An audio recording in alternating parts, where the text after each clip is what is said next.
কোনো ওয়াজের সময় নাই, বক্তৃতার সময় নাই।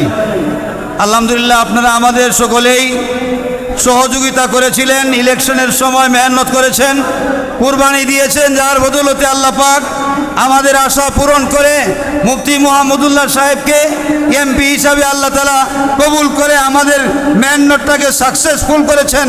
এই জন্য আল্লাহর দরবারে শুকরিয়া আদায় করি। ভবিষ্যতে যেন আমরা সকলেই মিলে এই নিয়ামতটাকে ধরে রাখতে পারি, আল্লাহ তাআলা তৌফিক দান করুক। সকলে বলেন আমিন। ওয়া আখিরু দাওয়ানা।